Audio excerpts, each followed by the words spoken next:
வந்து ரொம்ப வம்பு பண்ணி வந்து குழந்தைங்க கேட்குறதால வேறு வழி இல்லாமல் வந்து அங்கே இருக்கிறதுக்கு ஒத்துக்கிறாங்க.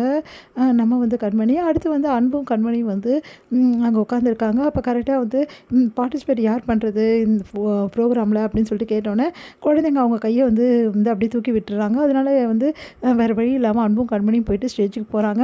அங்கே வந்து அன்புக்கிட்டேயும் கண்மணிக்கிட்டே மாறி மாறி கொஷின்ஸ்லாம் கேட்குறாங்க. யார் யாருக்கு என்னென்ன பிடிக்கும் அப்படி சொல்லிட்டு பார்த்தா கண்மணி அன்பும் அவ்வளோ அழகாக 2 பேரும் ஒருத்தர் புரிஞ்சு வச்சுருக்காங்க. இதனால் வந்து இந்த மாதிரி ஒரு கப்புள்ஸை நாங்கள் பார்த்ததே இல்லை அப்படின்னு சொல்கிறாங்க. அதை கேட்டு வந்து கண்மணி அன்பும் அப்படியே பார்த்துக்கிட்டே இருக்காங்க ஒருத்தர் மாதிரி. இப்போவாது புரியுதா கண்மணி, உனக்கு என்ன பிடிக்கும் ஏது பிடிக்கணும் முன்னாடி எனக்கு தெரியாமல் இருக்கலாம், ஆனால் இப்போ எனக்கு எல்லாமே தெரியும் கண்மணி அப்படின்னு சொல்லிட்டு அப்படியே பார்த்துட்ருக்காங்க. கண்மணிக்கு ஒன்றுமே புரியல, இவருக்கு எது எல்லாம் தெரிஞ்சிச்சு, எல்லாம் குழந்தைங்கிட்ட கேட்டு தெரிஞ்சிருப்பாரு அப்படின்னு சொல்லிட்டு அப்படியே பார்த்துட்டே இருக்காங்க. அடுத்து வந்து கண்மணி அன்பும் வந்து டான்ஸ் ஆடுங்க அப்படின்னு சொல்லிட்டு டான்ஸ் ப்ரோக்ராமில் வந்து கலந்துக்க வைக்கிறாங்க. அப்போ அவங்க 2 பேர் டான்ஸ் ஆடும்போது கண்மணி வந்து அப்படியே வந்து அன்பு வந்து சுழட்டி விடுறாரு. கண்மணி வந்து விழ போகிறாங்க. அன்பு தாங்கி பிடிச்சிட்டு அப்படியே 2 பேரும் செமையாக டான்ஸ் பண்ணுறாங்க. இங்கே வந்து எல்லாருமே வந்து கிளாப் பண்ணுறாங்க. கண்மணி அன்பு தான் எல்லா போட்டியும் ரொம்ப சிறப்பாக பண்ணாங்க அப்படின்னு சொல்லிட்டு அவங்களுக்கு பரிசும் கொடுக்குறாங்க. இதனால் வந்து குழந்தைங்க 2 பேருமே அவ்வளோ சந்தோஷப்படுறாங்க. வீட்டில் வந்து வராங்க எல்லாருமே. இங்கே வீட்டுக்கு வந்தோடனே வந்து இந்த மாதிரி பரிசு எடுத்து வந்து வராங்க. சித்தி சித்தப்பா வந்து இந்த மாதிரி பரிசு வாங்கிட்டான்னு குழந்தை சொல்கிறான். அப்புறம் வந்து ஆமாம், அத்தையும் மாமாவும் சூப்பராக வந்து பண்ணாங்க, அவ்வளோ பர்ஃபார்மன்ஸ் பண்ணாங்க, டிவிலையும் டெலிகாஸ்ட் ஆகுது அப்படின்னு சொல்லிட்டு காட்டுறாங்க. பார்த்தா எல்லாருமே அதிர்ச்சி அடைகிறாங்க. டிவியை பார்த்துட்டு பார்த்தா இவங்க 2 பேர் டான்ஸ் ஆடுறதுக்கு எல்லாமே இருக்குது. அதெல்லாம் பார்த்து வந்து தாங்கிக்கவே முடியல. வெண்ணிலா செம டென்ஷனாக அப்படியே பார்த்துட்டே இருக்காங்க. அடுத்து வந்து எல்லாருமே இந்த யாருக்கும் சொல்லாமல் எப்படி இதெல்லாம் போனீங்க அப்படின்னு சொல்லிட்டு எல்லாருமே கேட்குறாங்க. எங்கே வந்து கார்த்திக்கும் வந்து பவியும் வந்து ரொம்ப சந்தோஷப்பட்டு கேட்குறாங்க.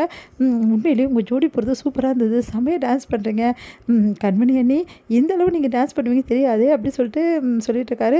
சரி நான் போயிட்டு ஆமாம் அத்தையை கவனிக்கணும் நான் போகிறேன் அப்படின்னு சொல்லிட்டு கண்மணி போயிடுறாங்க. இது எல்லாம் பார்க்குற வெண்ணிலாவுக்கு செம்ம டென்ஷனாக இருக்குது. என்ன பண்ணுறதுன்னு வெண்ணிலாவுக்கு தெரியல. அடுத்து வந்து வெண்ணிலா வந்து செம்ம காண்டாக உட்காந்துருக்காங்க. உடனே வந்து என்ன பண்ணுறாங்க, ஸ்வேதாவும் வந்து மயூரியும் வந்து எதுக்காக நீங்கள் அவங்க 2 பேர் கூட்டிகிட்டு போனீங்க, உங்களை யார் கூட்டிகிட்டு போக சொன்னது அப்படின்னு குழந்தைங்களை திட்டுறாங்க. உடனே வந்து குழந்தைங்களை எதுக்காக திட்டுறீங்க, தேவையில்லாமல் எதுக்கு நீ திட்டிகிட்டு இருக்கீங்க, அவங்க நல்ல விஷயம் தான் பண்ணியிருக்காங்க, நீங்கள் வரலன்னு சொல்லிட்டீங்க, அதனால் குழந்தைங்க கூட்டிகிட்டு போயிருக்காங்க, இதில் என்ன தப்பு இருக்குது அப்படி கார்த்தி தேவையில்லாமல் எங்கள் விஷயம் தலையிடாத, நான் குழந்தைங்களை கண்டிக்கும் போது நீ தலையிடாத அப்படின்னு சொல்கிறாங்க. ஸ்வேதா இங்கே பாருங்கள், நீ நல்ல விஷயம் பண்ணியிருக்கும் போது யாரும் கண்டிச்சது ரொம்ப பெரிய தப்பு, நீங்கள் வரேன்னு சொல்லி உங்களை விட்டுட்டு அவங்கள கூட்டிகிட்டு போனது அது தப்பு, நீங்கள் வரமாட்டேன்னு சொல்லிட்டீங்க, குழந்தைங்க என்ன பண்ணுவாங்க, அதனால தான் அவங்களை கூட்டிகிட்டு போங்க, நீங்கள் வாங்கடா சொல்லுங்களா அப்படின்னு சொல்லிட்டு கூட்டிகிட்டு போகிறார் கார்த்தி. இதை பார்த்தா வந்து ஸ்வேதா மயூரியும் செம்ம டென்ஷனாக அப்படியே நிற்கிறாங்க. பார்த்தீங்கல்ல என்ன நடந்துச்சுன்னு சொல்லிட்டு, எல்லாம் உங்களால் தான், எங்களாலையா நாங்கள் என்ன பண்ணோம் அப்படின்றாங்க. உடனே வந்து வெண்ணிலா வந்து எல்லாம் உங்களால் தான், நீங்கள் தான் இந்த மாதிரி பண்ணி வச்சுருக்கீங்க, நீங்கள் போயிருந்தீங்கன்னா இது மாதிரி நடந்துக்க இப்போ அன்பு கண்மணி எவ்வளோ ரொமான்டிக்காக வந்து டான்ஸ்லாம் ஆடிருக்காங்க, இதெல்லாம் பார்க்கும்போது எனக்கு செம்ம வெறுப்பாக இருக்குது, முதல்ல இந்த கண்மணிக்கு ஒரு முடிவு கட்டியே தீரணும், என்ன வெண்ணிலா பண்ண போகிற, அதை உங்களை மாதிரி சொல்லிட்டு செய்ய மாட்டேன், செஞ்சுட்டா நீங்களே பார்த்துப்பீங்க அப்படி சொல்லிட்டு போகிறாங்க. இந்த வெண்ணிலாக்கு என்ன ஆச்சுன்னு தெரியலையே, ஏன் இப்படி பண்ணுறா, ஒரு வேளை இந்த வெண்ணிலா வந்து கண்மணியை என்ன பண்ணுவா ஒன்றும் புரியலையே, வீட்டை விட்டு போகிறதுக்கு எதாவது கண்டிப்பாக பிளான் போடுவா, நம்மக்கிட்ட சொல்ல மாட்டா, பரவாயில்ல இவ ஏதாவது பிளான் போட்டு கண்மணியை வீட்டை விட்டு துரத்துனா அது போதும் அப்படி சொல்லிட்டு 2 பேரும் போகிறாங்க. இங்கே வந்து வெண்ணிலா செம்ம காண்டாக இருக்காங்க.